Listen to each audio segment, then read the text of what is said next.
मेरी journey चॅनलमध्ये आपलं सगळ्यांचं सहर्ष स्वागत. तर तुम्हाला सांगू, आपली क्वालिटी, आपली किंमत, आपली ग्रोथ आपण स्वतः ठरवायची, लोकांनी नाही.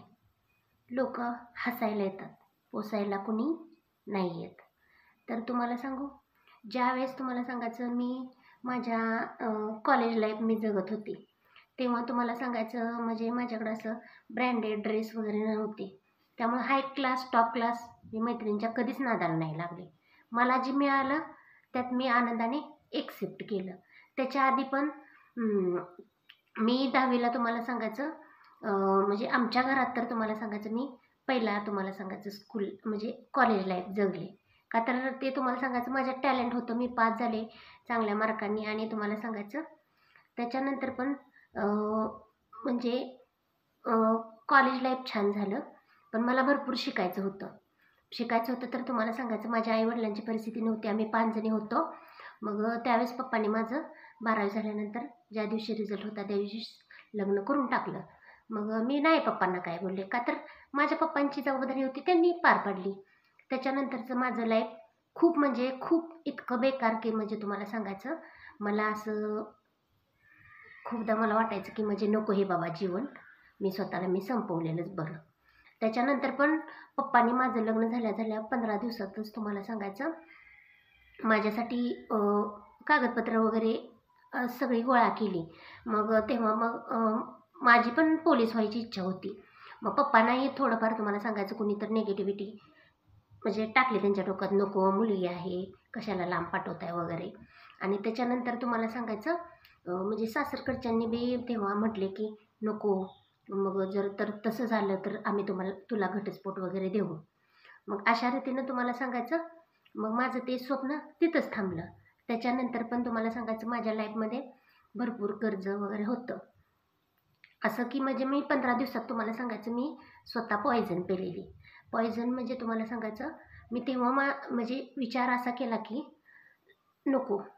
अक्षरशः ते पॉयझन तुम्हाला सांगायचं फरशी पूर्ण असं हे झालेलं, मी असं तोंडात घेतलं आणि नंतर ते लगेच तोंडातून बाहेर टाकलं. मग त्यामुळे जास्त आतमध्ये न गेल्यामुळे त्यामुळे मी तेव्हा वाचले. पूर्ण फरशी तुम्हाला सांगायचं पूर्ण अशी ही झालेली होती. पूर्ण फरशी तुम्हाला सांगायचं असं त्याचं तुकडं त्याचं पूर्ण असं वरचं निघलेलं इतकं म्हणजे ते विषारी पॉयझन होतं. त्याच्यानंतर पण तुम्हाला सांगायचं मग मी आनंदानं हसत, का तर पाठीमागं तुम्हाला सांगायचं लहान बहिणी माझ्या लग्नाच्या होत्या. माझ्या मम्मी पप्पांचा संघर्ष बघून मी करत राहिले. मग तुम्हाला सांगायचं मला पण आज त्यांना विचारायचं आहे की म्हणजे तुम्हाला सांगायचं मी माझ्या सगळं कॉम्प्रोमाइज म्हणजे सगळं आवडीचं नसतानाही मी लाईफ भरपूर तुम्हाला सांगायचं मला सहन होत नसतानाही मी केलं. असं एक दिवस तरी तुम्ही माझ्यासाठी सहन करून दाखवा. एकच दिवस फक्त माझ्यासाठी, माझ्या जर खरंच म्हणजे तुम्हाला सांगायचं माझ्यासाठी एक दिवस तसं सहन करून दाखवायचा, तेव्हा मी मानेन फक्त एकच दिवस.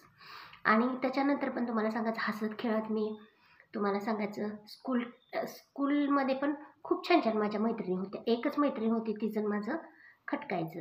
पण मी तुम्हाला सांगायचं कधीही असं कोणाबरोबर जलन ईर्ष्या वगैरे असं काहीच नाही केलं.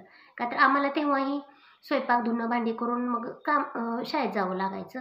मग नंतर धुणं भांडी स्वयंपाक वगैरे आम्ही असं करून शाळेत गेल्यामुळं तुम्हाला सांगायचं सरांच्या वगैरे असं पाठीमागं छड्या वगैरे मिळायच्या. तरी मी तुम्हाला सांगायचं हसत खेळत मी कधीही तुम्हाला सांगायचं सरांच्यावर नाराज वगैरे नाही झाली, का तर मला शिकायचं होतं. त्याच्यानंतर पण तुम्हाला सांगायचं लग्न झाल्यानंतर अशा भरपूर अशा तुम्हाला सांगते मैत्रिणी वगैरे काय चांगल्या काय जळक्या अशा होत्या. त्याच्यानंतर मग रानातलं लाईफ, मग आता तुम्हाला सांगायचं येईल ते आपल्याला दान घ्यावंच लागतं आईवडिलांच्यासाठी. मग शेतात पण तुम्हाला सांगायचं काम करत असताना मला थोडे दिवस येतच नव्हतं. मग भरपूर बायका हसायच्या, मला वेड्यात काढायच्या. तरी मी शिकले, का तर मला त्यातून माझ्या आईवडिलांना हरू द्यायचं नव्हतं. आणि तुम्हाला सांगायचं ते नको असलेलं लाईफ माझ्या बहिणींच्यासाठी, माझ्या बहिणींना चांगलं स्थळ मिळावं, त्यांचं आयुष्य सुखाचं व्हावं म्हणून याच्यासाठी तुम्हाला सांगायचं मला कॉम्प्रोमाइज करावं लागलं. त्याच्यानंतर पण तुम्हाला सांगायचं शेतात मी जात असताना पैसे मला भेटतात, मला 4 रुपये भेटतील म्हणून काही मैत्रिणींनी माझं खुरपच दळून ठेवलं. त्याच्यानंतर पण तुम्हाला सांगायचं भरपूर मी तुम्हाला सांगायचं मी फक्त तेच करत नाही राहिली. कंपनीत काम केलं. त्याच्यानंतर पण तुम्हाला सांगायचं मी स्टेशनरीचं साहित्य कोल्हापूरमधून भरलं. त्याच्यानंतर पण तुम्हाला सांगायचं किराणाचं वगैरे. मग त्याच्यानंतरही तुम्हाला सांगायचं मी माझ्या गाया वगैरे होती. मग मी तुम्हाला सांगायचं ऑल मी इकडून येईल तिकडून येईल असं मी काही ना काही तर करतच राहिली. मग तुम्हाला सांगायचं मी प्रत्येक म्हणजे सहन सगळं तर करत होती. माझ्या ऑल फॅमिलीला माहिती आहे की मी काय काय सहन करत होती आणि कसं कसं करत होती.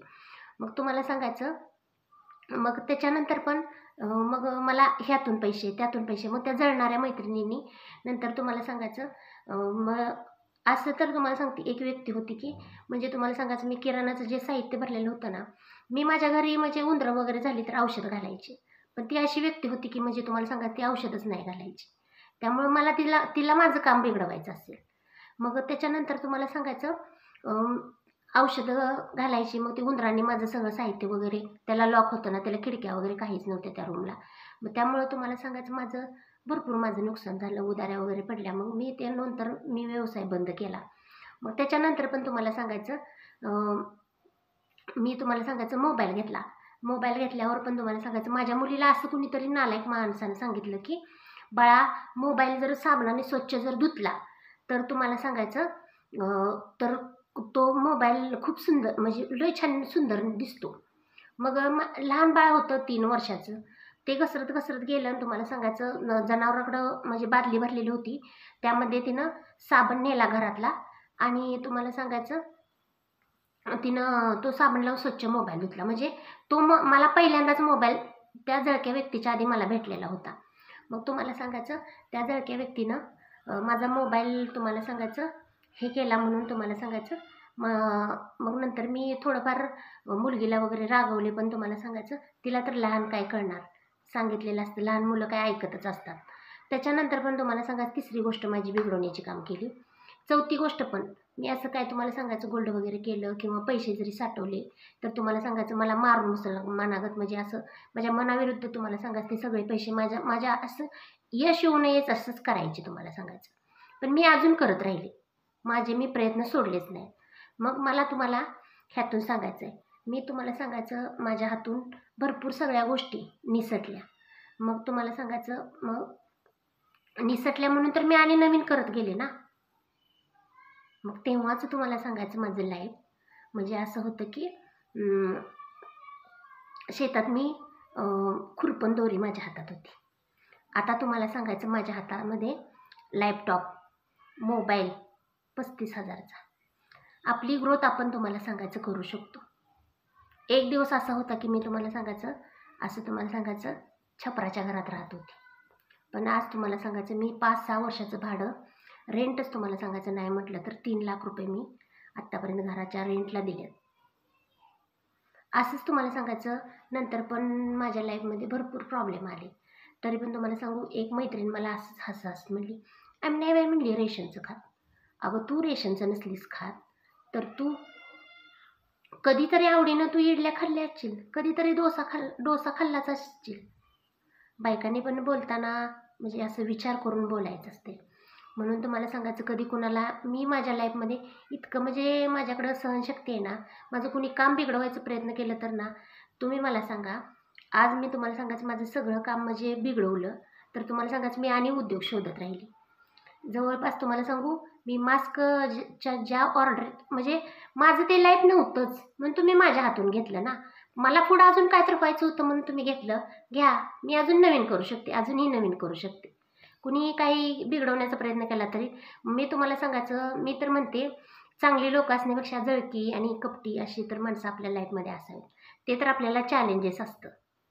मग तुम्हाला सांगायचं मला तुम्हाला ताई दीदींनो मला तर तुम्हाला हेच सांगायचं आहे माझ्या व्हिडिओतून की तुम्हाला सांगायचं नेगेटिव्हिटी सोडा पॉझिटिव्हिटी शोधा आणि आपलं जर काम बिघडवणारे अशीच तुमच्या पण लाईफमध्ये जर व्यक्ती असतील तर तुम्हाला सांगायचं ठामपणे त्यांच्यासमोर हसत स्वतःला प्रूव्ह करा. स्वतःला चॅलेंजेस द्या आणि स्वतःची ग्रोथ स्वतः करा. माझे जर विचार तुम्हाला आवडले असतील तर माझ्या चॅनलला सगळ्यांनी लाईक शेअर सबस्क्राईब नक्कीच करा. धन्यवाद.